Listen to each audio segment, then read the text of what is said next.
of these. They always start off with Sheila talking while she's trying to figure out what she's doing. Hear the clock? Oh, it's time. It must be 5 o'clock somewhere. It's 5 o'clock. Announcing, yes, announcing. This is good because now we know we are starting right on time because Debbie's clock said it's time to start. So we're gonna sit here and look really cute, while the clock does its thing. Pretend you're a little musical thing, and It's done. It's 5 o'clock somewhere. It's 5 o'clock where I am with. Oh my gosh, I am so excited with these guys, #1 New York Times bestsellers, Debbie Macomber and Susan Wiggs. And these two women are just spectacular. And I cannot tell you how excited I am that I bamboozled them into coming on and talking with us all about luck and making your own luck. And hopefully some of my gang will be ringing in. I know it's St. Patrick's Day and you're all busy with your corned beef and cabbage, but hopefully some of you are making time. Otherwise, you'll have to watch after the fact. And you know how it is with live. There's always something you might win. So you want to be here commenting. I'm going to definitely give away a copy of my book, How to Live Large on a Small Budget. That'll get you going luck-wise. And here are the gang ringing in. Lisa has arrived. Hi, Pam. Hi, Melanie. Wisconsin is here. New Jersey is here. Hi, Katrina. Hi, Melanie. Susan is here from Washington. And this is fun to see you all coming in. I know you're going to be very happy that you took the time to listen to what these two women have to say, because I don't think we necessarily need to capture a leprechaun to get lucky. I think the girls are going to have some great tips for you. A quick hi to some other people coming in. Hi to Karen. Hi to Connie. And I'm coming in from Columbus. So thanks for letting us know where you're coming in from. It's always fun to see that. And we're just going to jump in and get right to it because these ladies are busy women and I don't want to keep them too long because they want to have their corned beef and cabbage and Irish coffee and all that good stuff. So we're going to have right in. We're talking about luck today. And do you just get lucky or do you make your own luck? By the way, hi from Ontario. Hi, Corinne. I want to start with Debbie. I was talking with Debbie. We did a little practice run. Some of you might have seen it here on Facebook because we wanted to make sure that we had our technology working. And Debbie said a really interesting thing. She said, I am lucky and unlucky. What on earth did you mean by that? Well, okay, I'm going to tell you a story. When I first started out writing, I had a workshop where I met an editor. Now, remember, I've been writing for 5 years. And I had yet to sell a single word of a novel. And the editor who reviewed my manuscript told me the best thing to do with it was to throw it away. And I mean, dark night of my soul. But I went through the night. I stayed up all night long. I didn't even go to bed. I mean, because this dream, I'm a storyteller. If the story wasn't any good, then there's no chance of me ever being published. But I'm too stubborn and I just refused to believe it. So I decided I would send a query letter to another publisher. Forget this editor. I was going to send a query letter to another editor. And after, I waited for the response, and none came. And one day I decided I didn't care if New York wanted to see that manuscript again. I was going to mail it off. Oh my gosh. I went to the post office, and at the time, Wayne was out of work. He's a construction electrician, retired now, but he was up in Alaska waiting to go out on the pipeline.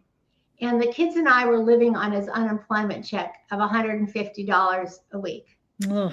And so I am in line at the post office, and I'm thinking, oh my goodness, I'm going to spend $10 to mail this manuscript off. And I can remember, I mean, my stomach was in knots. And I went to the postmaster said, you have to let go of the money. Let go. Because I was, oh no. So I got home and there was the answer to my query letter in the mail.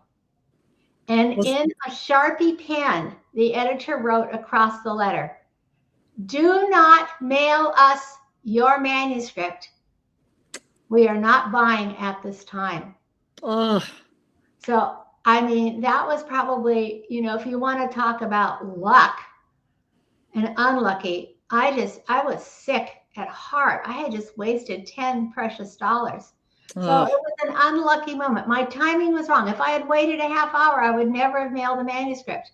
wow. But Wow. 3 weeks later, New York called and bought the manuscript. Wow. So that was what seemed unlucky was really fortunate. Wow. And the rest is history, as they say. Well, and this brings me to you mentioned that you're stubborn and bringing to the subject of being resilient. One of Susan Wiggs's most interesting decorating tips. Yeah, I love this. Love this. Oh my gosh. Susan Oh, and I know what you're going to say. Okay, go I ahead. know. I love Tell this us. story. I'm so sorry that I used to live only 7 minutes away from Susan, and I really made a pest of my cell phones over there a lot. This was in one of her earlier houses, but you've got to tell them about the amazing wallpaper in the bathroom in your office. Yeah, this is it. Talk about the dark ages. That was when people corresponded through the mail, with typewriters and envelopes and stamps and everything. And so what you would do is you would do the process that Debbie mentioned. You mail your material to publishers, to an editor at a publisher, and then they either reject it and mail it back, or you get a letter. Anyway, it was all paper mail. And I realized that I was amassing so many rejection notices that, I needed to motivate myself, because I think that a lot of longtime writers like Debbie and Sheila and me, we all share that stubborn streak, that determination, the never say die. And so just to motivate myself, I started stapling them to the wall in my guest bathroom. And and many of them were not complimentary. Most of them were very businesslike. It doesn't suit our needs at this time. There's a lingo that they had. We're not buying right now, whatever. But back then, gosh, remember how many publishers there were. And so I was able to get rejected dozens of times. What an accomplishment. I know. There were Me too. lots of sources of misery back then. There's fewer publishers now. But anyway, I decided, to own my rejections in that way. And it stuck around for a long time. I was telling Sheila, I wish that I had taken pictures, but it was such a small bathroom that, and it was not attractive, but it was meaningful to me, and it kept my eye on the ball. And so probably that was the power of, I was disempowering the sources that were rejecting me, and I was empowering myself to, move on to the next one. Good for you. I mean, I love that. By the way, hi. So we saw people strolling on in. So hi to our newcomers here. I see Vicky's joined us. Zephyr Hills has arrived. Hi to Penny. Hi to Ashley from Ohio. Thanks, guys, for joining us today. This is such a treat to be talking with these very, very successful writers who, as you're seeing when you hear this story, none of us sprang full born into success. And I was one. These guys really kind of figured out what they were going to do. I didn't know what I wanted to be when I grew up. I started out as a songwriter, and then I'm writing Regency novels, and then I'm writing this, and then I'm writing that. I crashed my career 2 different times. And one of the things I want to give a shout out to these girls is they were such mentors to me and so encouraging. And I remember Susan especially saying, this was on career crash number 2 or 3. How many times have I crashed my career? Anyway, so I was over at Susan's, and she and Jill Barnett were giving me chocolate and champagne and encouraging words. And I remember Susan saying, you're going to get back on the horse. You're going to get back in the swing of things. She's the only authors who don't end up succeeding are the ones who quit. And I thought that was really good. And I think about that with whatever you all are out there trying to do. Some of you are maybe working on becoming published authors. Some of you might be working on trying to become influencers. Some of you might be trying to start your own business, move up the ladder. You're doing something on Etsy, you name it. And sometimes it can be so easy to just say, what is the point? I give up. What do you girls have to say to that? If somebody is feeling like, oh, why am I bothering? Susan, let's start with you. I think that, you have to test your own commitment to whatever it is you're pursuing. If it's something that's easy for you to walk away from, then probably you should, because for most people who are going to do something entrepreneurial, like be a freelance writer or a novelist, whatever, and create your own whatever it is, know that it's likely to be hugely, hugely challenging. And that's what we love about it. But that's also why we are few in number. And so I think test your own commitment. Is this something that, what are you willing to do to get what you want? And are you willing to, like Debbie, risk your family budget? Like me, I did the same thing. I was the sole breadwinner. And so I remember, and here's a specific example. I was a very, very mediocre cellist, but I had a rather nice cello. And oh no. Yeah. And there was a period of time when I was, trying to get my writing career off the ground. And I actually hawked my cello to buy groceries. Oh.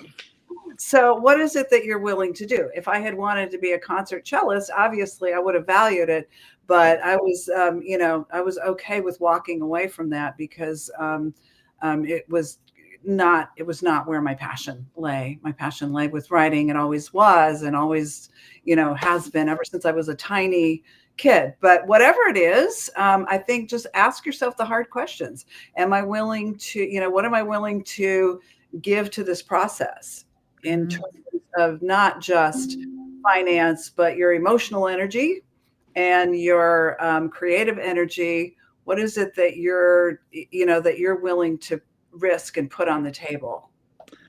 That's a really good point. And obviously, Debbie, you have done a lot of that. And Debbie really, one of the things that we find so fascinating about Debbie is she is the most scheduled, organized one on the planet. And Debbie has got her writing hours set, and we'll be getting together for lunch. And Debbie's like, okay, sorry, gotta go. And so I think that might be one of your secrets to success, is just the fact that you would put in the hours. Am I on spot there? Do you have any thoughts about that? Oh, definitely. You have to put in the hours. You have to work. And to what Susan said about, it has to be your passion, your absolute passion. When we moved several years ago, I found, I've kept journals all my life. I found a journal that I wrote in 1973. And it was one of those spiral bound books, and it was partially unwound. So I'm sure the kids had gotten into it at one point. But the opening of it was January 1st, 1973. Since the greatest desire of my life is to somehow, some way be an author, I'll start with the pages of this journal. And I think if I had given it up, I would have lost a piece of my soul. It has to be your passion. The question I get a lot is, are any of your kids going to be authors? And any one of them could be, but they don't have the passion for it. But I do have a funny story. So, okay, I think my grandson, James, could be an author, because when he was 8 years old, his school was vandalized. And he was so upset about it, he did what comes natural to an author. He sat down and he wrote a story about it. And the story was instrumental in capturing the culprits. Oh my gosh. And the last line of his story was, and when they got out of jail, they were too old for bingo. That's a great line. Too old for bingo. Oh, way to go, James. That sounds awesome. Yes. Very I wrote my first book at 8, my first complete book at 8. I wrote all the time. I wrote when I was a toddler. I wrote when I was a little bitty kid. But I had that 3rd grade teacher that I wish every kid could have, Mrs. Green for today. And she told me I was a advanced reader, and so I was always reading ahead, and then I would be a pest. And so one time she said, you know, what am I going to do with you? And I said, well, I want to be a book writer. And she said, well, if you want to be a book writer, then you should be writing a book. And she gave me a tablet and a stapler and, you know, some pens and pencils and everything. Oh. And I had just learned to move from manuscript printing to cursive writing, which was like magic to me. And so I would write a book and self-publish it. I would make it open like a book and illustrated it. I wrote the story, and I still have like one copy of one of the ones. But every time I would write a book, Mrs. Green would sit down and read it to the class. I love that. Yeah, I know, and so that's the teacher that you want your kid to have. So anyway, she was an early encourager. My Mrs. Green was Mrs. Brown, and same thing. She was amazing. And I remember one year, I don't know if it was Halloween or something, but she dressed up like a little fortune teller, and she'd made fortunes for every one of the kids. And my maiden name was Moyle, and it said, "So you're studying Moyle in school, my son. I knew her well when she was young." And that was just, you know, those. And same thing. Oh, does she have a story to read the class? And the whole class is going, "Oh no, she has another story we have to listen to." But it was just, you know, and somebody said, you know, touted out kudos to good teachers, because that's what good teachers do. They encourage kids to find their talent. And that's what we do as parents too. You know, you're kind of looking and seeing what tendencies do my child has. Often what we're doing as kids is an indicator of what we should be doing as an adult. Don't you guys think so? Yes, definitely. When my teacher was Mrs. O'Leary. But, you know, here's another example of why I said I was unlucky. Unlike Susan, I was not an early reader because I'm dyslexic, and I didn't learn to read until I was in the 5th grade. And, you know, I struggled all through school. I never got good grades. I never made the honor roll. I was always towards the bottom of my class. The 3rd grade teacher told my mother, "Debbie's a nice little girl, but she's never going to do well in school." And I didn't. But because I am dyslexic, I have a very creative mind, and that is the gift. So what could be considered unlucky makes me very lucky. Isn't that interesting? And I mean, that's huge in itself to overcome. That kind of makes people's excuses for why they haven't done, you fill in the blank, a little on the weak side, doesn't it? Because I'm going, here you have dyslexia and you became a writer. I mean, I want to jump. I had this question for a little bit later, but this is a good segue into it. Debbie, you mentioned running into a lady, and she was talking about, I think it wasn't about she wished she'd written a book or she wanted to write a book. Oh, can you? Yeah. Yes, at the dog park with Bullet. Yeah, I don't know even how we got on the subject, but she was saying she'd always wanted to be an attorney, and she'd never gotten any encouragement. And I looked at her and I said, if you'd wanted to be an attorney, you would have found a way. If you were passionate about it, you would have found a way. Nobody ever encouraged me to be a writer. I don't think anybody ever encouraged a lot of us. You know, this is something that had to come from within ourselves. So to make it happen. Yeah. So don't wait for somebody else to tell you. You know in your heart what you want to do. Go for it. Well, I do think it is helpful. I have an interesting Bible verse I wanted to share. It's Proverbs 13:20. It says, "He who walks with the wise becomes wise, but the companion of fools will suffer harm." And not that we're all running around with foolish people, but often the people we hang out with are either going to help us rise or they're going to keep us down, like the crab in the pot syndrome. You know, we're all in the boiling water and you're not getting out either. And you're going to either have friends who are encouragers or positive, or you're going to have friends who are discouraging or try to sabotage you for whatever reason, jealous, or they just think you can't make it and they think they're being helpful. And I had I remember I had a friend. Here are two different. I've got a gal in my life, kind of a buddy, but she is just a walking ER. I swear, I think there's a dark cloud over her head. She's the world is coming to an end. We're all going to die, and I hate my life. And then, I mean, she just looks like it's an effort to smile, you know. And she's just a sweet lady. But after a while, I'm like, okay, now I have to go away for a while because you're bringing me down, girl, you know. And my other funny story, this is years and years and years ago. We had really good friends, and they lived in a different city, so we'd go and stay with them and visit. And I probably brought some of this on myself because I was bragging about my latest thing I'm going to do. Now I'm going to do this. And I was bragging to my friends, I am giving up sugar. And she said, oh, really? Well, that's too bad because I was going to make you a hot fudge sundae. So she gave me a hot fudge sundae. And I'd like to say, I went, no. But of course, she just pulled me right over the cliff. And I thought later, I just told her that I'm giving up sugar. And she's like, well, let's have a hot fudge sundae. I'm like, what kind of friend is this? So, you want to make sure that you are surrounded by friends who will encourage you and have good advice for you. And again, Susan and Debbie have both done that for me over the years. And I remember Debbie, one of her things, in fact, Debbie would say, hey, if you're going to take me out to lunch, make it worth your while, pick my brain. And so I did a lot of brain picking in those early years. And I remember one of the things you always said, Debbie, was never miss your deadline. Right. I think that's kind of interesting. So do you think that kind of has a lot basically to do with put the work in? What do you guys think about that? I know you haven't, Wiggs, you've never missed a deadline either, have you?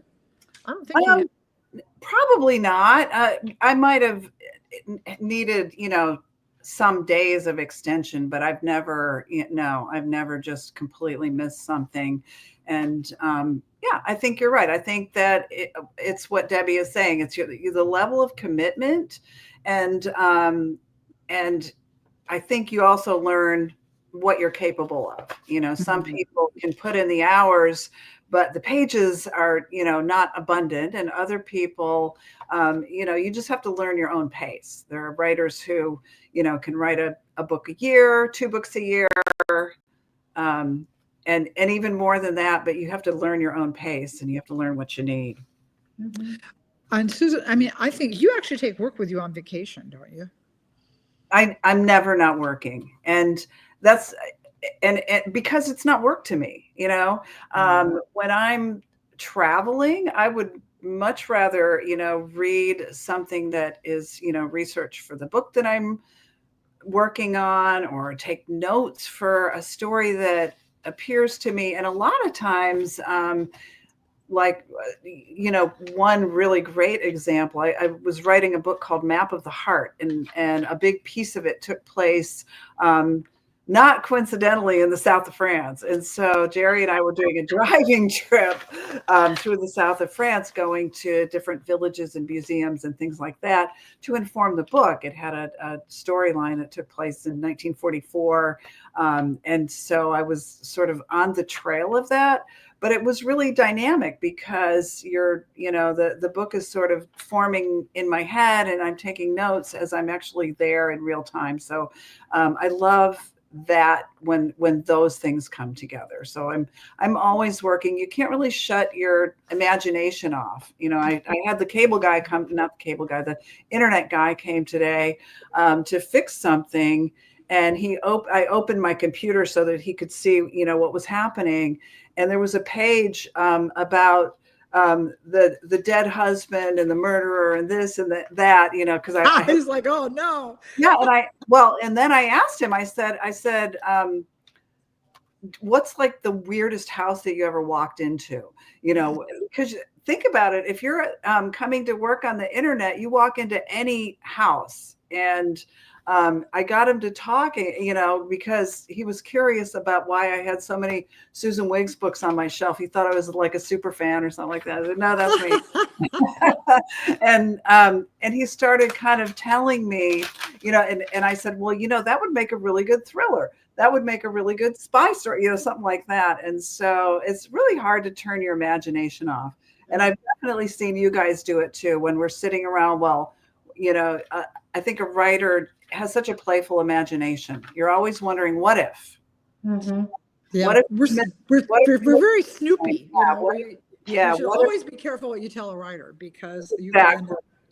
can in a book. Well, guys, I'm curious to know. So, because both of you have, sometimes people look at where you are and see you, oh, you're up on this pinnacle of success, and you're just, you've never suffered and blah, blah, blah. And I know that's not the case with either of you. Both gone through a lot of different hard things. What would you say has been the biggest challenge you faced as a writer, and how did you overcome it?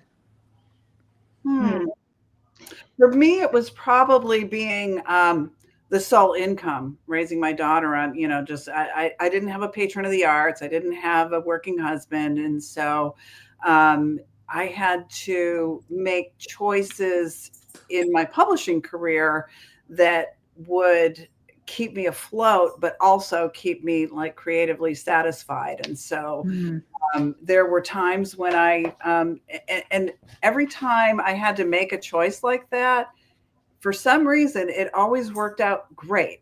Like I needed some money at one point, and there was an editor at Harlequin. I'd never written for Harlequin. There was an editor at Harlequin who wanted a novella. A novella is a short novel, probably about, I don't know, 100 pages, to put in an anthology, because back in, especially I think in the 90s, anthologies, which was like they would put 4 different authors together and publish their novellas together. Anyway, I'd never written for Harlequin, and this one editor approached me and said, would you like, well, she approached my agent, said, would you like to write this novella to be included in an anthology? And it never occurred to me. I had no idea what I was doing. I was writing historical romances at the time, but this was contemporary. And I thought it was going to be a horrible slog. And instead, it kind of really opened my mind creatively. I made a little money. And actually, it was a way into a publisher that later in my career became very important to me. So I don't regret any of those choices that. Do you feel like some of this has to do but I with, remember thinking, how am I going to do this? Yeah, go ahead. Anyway, that's an example. My thought took a little derail. It'll come back to me later. I guess some of this has to do with, do you think, just like walking through the door, any door that opens? Sometimes we're hesitant to do that, but I know both of you have done that. Neither one of you has ever let I don't think, an opportunity go by that you didn't grab it and say, I'm going to give this a shot, right? Right. I think for me, the hardest aspect of being successful was finding the balance between my private life and my business life. And, making sure that I had given everything I could to my family and not having them feel cheated in some way. It was because of that I started grandma camp. And I would take my granddaughters every summer, and we would go for a week or 10 days. And I took them all over the country. I took them to New York. We saw 5 plays in 4 days. Wow. Chicago, to San Francisco. And I didn't want them to grow up and say, I had a famous grandma, but I didn't really know her. And of all the places I took them, the place they loved, the city they loved most was Yakima, Washington. Yakima. Well, that's interesting. Where I grew up. I showed them, the church where their grandpa and I were married, and the school that I went to. We went to the restaurant where my boyfriend took me for a prom. And, and they loved that the most of all of the places. Great, wonderful experiences. That was the one they enjoyed most. That's just interesting. That's awesome. That's a great tip. And in fact, I'm going to have to pick your brain, because I'm going to do a school visit to my granddaughter's classroom. She's in 5th grade now. So I might have to pick your brain for some things to do with her class. Sure, wouldn't that be fun? Yeah. I hope you're going to have them write a book. I mean, hey guys. Absolutely. Yeah. That's a great idea, actually. Well, I'm thinking too now, so getting back, by the way, I did want to mention we've had a lot of comments coming in. If you guys have questions, feel free to post them. I promise these ladies are not going to keep them long. So if you do have a question to throw out, now would be the time to do it while we are chit-chatting. Interesting, we were talking about doing whatever it takes. Melanie had posted that she's opened her own publishing company so that she can publish her book when she's got it done. So, and that's not easy too. And and I know a lot of authors are self-publishing these days, or you're starting out self-publishing, and that can be a lot of work also, because you not only have to write the book, supervise the book, you've got to promote the book. But I'm thinking about practical ways if you're trying to, not necessarily about writing either, just getting lucky, making things happen. If we're talking practical steps, I am almost feeling like one of the things you really have to do is set a goal and then start working backwards, steps I need to do to make that goal happen. Like Debbie, for example, with you, with the goal, I mean, did you say, okay, in order to, keep this career going, I'm going to have to write X number of hours today or X number of hours a day? Did you have some goals like that you were setting to make sure that you got where you wanted to go? Absolutely. When I started a book, and I'm very generous with myself, I take a calendar and I mark off how many pages I need to write each day to meet my deadline. And plus have enough time to revise afterwards, to go through the complete. And I wouldn't go home until those pages were written. And there were days when, I'd be done by noon. I mean, the pages just flowed. And then there were times that every word was a struggle. But when I held a book in my hand, I couldn't tell when were the hard days and when were the easy days. It was a completed project. So, I just keep track of myself. I mean, right now I'm doing revisions. I'm only working in the mornings because I'm semi-retired. So I have how many pages I need to do to finish this book before I leave for the cruise, which we'll talk about later. Okay, that's yeah, I think a lot of it is actually planning. Again, otherwise, if all you do is talk about what you're going to make happen in your life, and I don't care if that is losing weight, if that is learning to manage your money, or if that is launching a career and whatever it is, you have got to sit down and to make your little to-do list. Here's how I'm going to make this happen. Would you guys agree with that? Mm-hmm. Yeah, I think that's just really, really, really important. And if otherwise you're just kind of wiffle waffling around and not knowing where you're going. Susan wanted to ask, if they're going to start reading a Susan book, what's the first good book for them to read? Oh, I don't know. It depends on your taste. If you like a historical romance, probably my most popular one is called The Charm School. Somebody wrote to me on, I don't know, Instagram or something and said, oh, it's like Bridgerton, but with Americans. Oh, it's funny. Very sexy. Yeah, very sexy. If you like contemporary novels, gosh, I just posted a picture because it has a green cover of the apple orchard. Oh, that's a good one. Yeah, that takes place in Sonoma. And if you like series, you probably want to start with Another Green Book.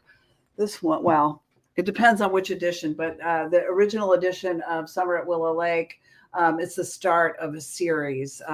Both Debbie and Sheila and I, we all do series books. So always good to start with book one, although I try to write each one so that it can be enjoyed whether or not you've read the others. So those are 3 suggestions. And then I actually just got an email fan letter from a Navy wife. I have a book that is very popular with Navy families called The Ocean Between Us. And she's a Navy wife and she related closely to that book. So yay for books staying in print, because it's an older book, but it's still alive.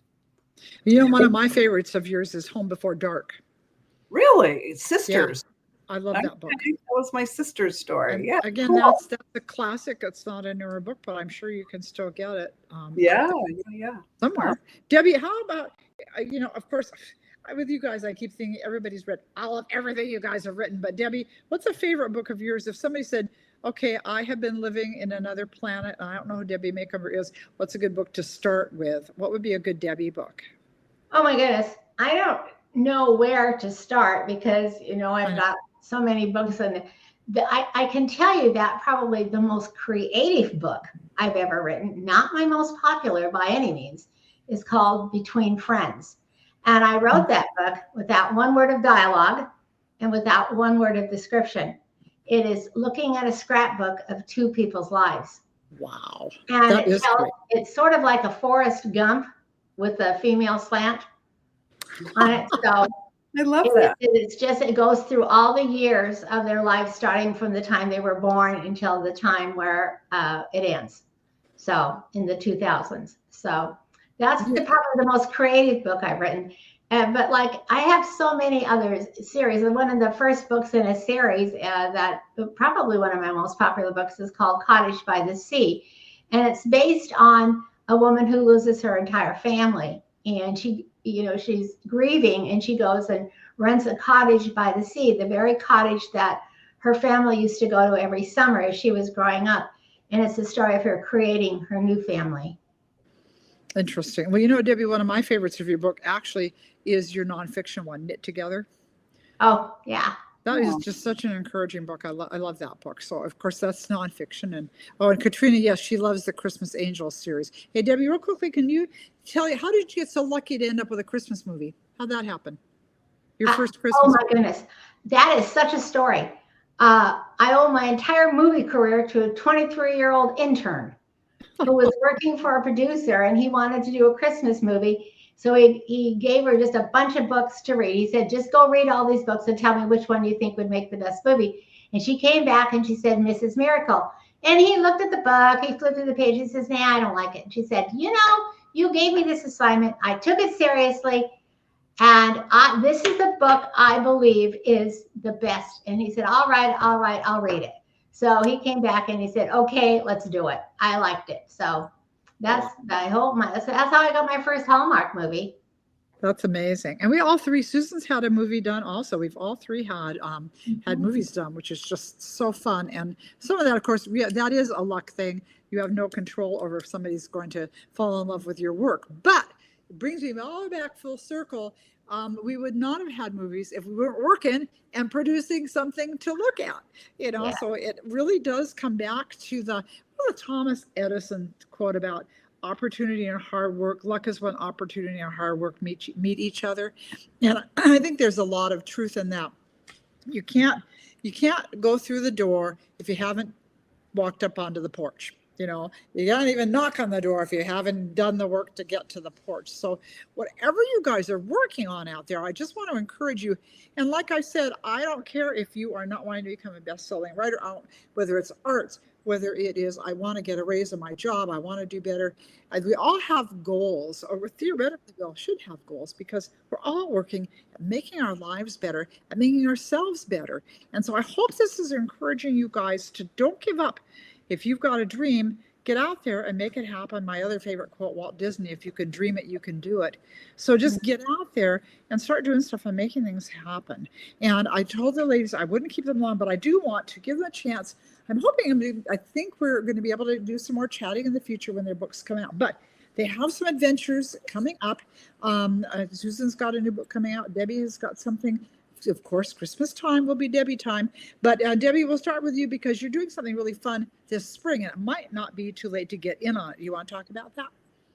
Yes. A few years ago, Random House was approached by Seabourn Cruise Lines to ask if they could recommend a speaker, and they recommended me. So I've been doing cruises for Seabourn, and the next cruise leaves Japan on April 27th.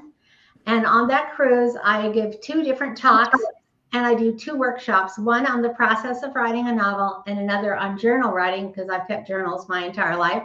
And it goes from Tokyo to up the coast of Japan, and then across the ocean to Alaska and down the coast of Alaska, landing in Vancouver. So that's my big adventure for this spring. And I'm really excited to do it. I'm excited to meet the people. I've always come away feeling so blessed with those that I've met. Very cool. Yeah, you just never know when you're going to make. We just recently, some of you weren't able to do that. We did a reader's cruise, kind of our little try this out thing. And oh my gosh, that was so fun. And as a lot of you know, we're hoping to do that in 2027 also. So again, if you're interested in that, you need to message me, because I am like Santa Claus. I am making a list, checking it twice, and I can't announce all the authors that are going to be coming on it, but I think we're going to have some good ones. And anyway, but that's enough with the cruise thing. Let's talk about Susan has got a big book coming out. When is this coming out? Oh, well, first of all, I want to say, Debbie, I want to go on your cruise. I love that cruise line. I've done a couple of Seabourn cruises, and it's definitely top tier. It's one of my favorites. And that sounds fantastic. And so wish I could join you. Yeah, but I've got deadlines. I don't have those doggone deadlines. So this is the advanced reading copy. It's called Wayward Girls. And it's coming out July 15th. It's available for pre-order, and it's something very different for me. And so it's still a Susan Wiggs book, but it's a very wrenching novel. It's a true story, based on a true story of survival of 6 girls who are in a Catholic reform school in Buffalo, New York in 1968. It's still there. It's number 485 Best Street, and it's run by nuns. And it's a story of survival and friendship that actually ultimately spans 50 years until justice is finally done. So I'm very excited about it. I can't wait for people to read it. So yep, looking forward to that one. That's going to be a serious, really important read. That's wonderful. So Really yeah, you want to make sure you have that on your radar. Carolyn said, have any of you gals written a book about an older lady in their 70s, like me finding love? Yeah, actually, Karen, I usually have got older characters. I like to do a cast of characters. It's lovely to do the youngins, but some of us still have some fire in the furnace. And so my book, The Best Like Book Club, has got older women and younger. And yes, there's some pretty funny romance in there. And I've done several books where I've got older characters. In fact, The Merry Matchmaker also has a really fun older character. So I'm sure Debbie, have you done older characters? You have too, right? Haven't you? There's a couple that are in their 60s in a book called The Best Is Yet to Come. Okay. And Susan, I'm trying to think. Have you had older characters? Yeah, but never as the main character. And I wish that I could.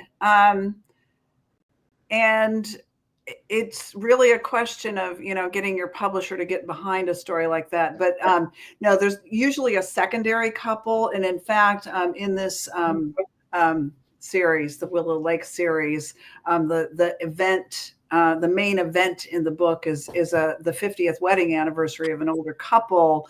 It kind of tells their love story, but no, and I'd love to. And Debbie, I think there was one that I liked of yours so much with the flower shop. What am I thinking of?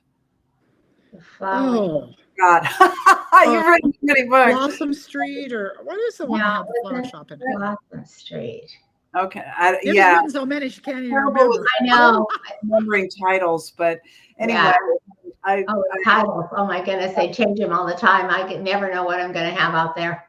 Yeah. I so blur, appreciate that question though. Oh my gosh, it does become a blur. Yeah, somebody mentioned one of my books. Yeah, Mermaid Beach. That's another one that's got a older character there, and it's a mother, daughter, granddaughter band, and Grandma is hot. She's a drummer, so that's pretty fun. But let's see. And who was it? Nicole said, "I've given up on finding love, and I'm much younger than 70. Don't give up, Nicole. Don't give up. There's all kinds of interesting love stories happening out there in the world, and maybe you'll be one of them." So, and Diane says Cedar Cove had a flower shop in one of the books. So I don't know if that helps. Does it?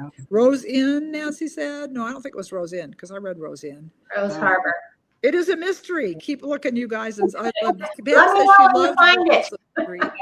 So, and Ambry is just now coming in late. Well, Ambry, you'll have to watch the rest of this once it's posted up. And this, of course, will be lingering online on my Facebook page, on my YouTube channel, my Sheila Roberts YouTube channel. So if you do want to refer it to somebody or watch it again, you'll be able to. For my fabulous Insta gang, this is live, and they don't let us keep our the Insta lives up if there is past a certain time, and we have definitely gone past a certain time. In fact, it is almost 5:45. I told the ladies we're going to do this in 45 minutes, and by gumballs, we did do it in 45 minutes. So I cannot thank you too. I hope you guys out there, I hope you appreciate what a feather in Will Sheila's cap this was, suckering her friends into doing this, and what a cool thing it was to get to hear from these ladies who have had amazing careers, and they are fabulous, generous, amazing, talented women, and I'm just so delighted to be able to call them friends, and happy that they could join me today. So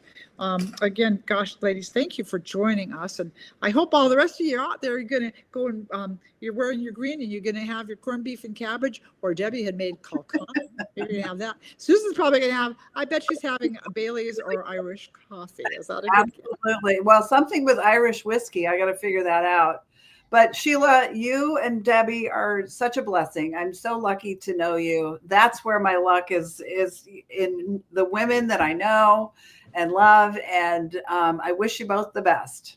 Yes. Thank you. And you girls have a Susan.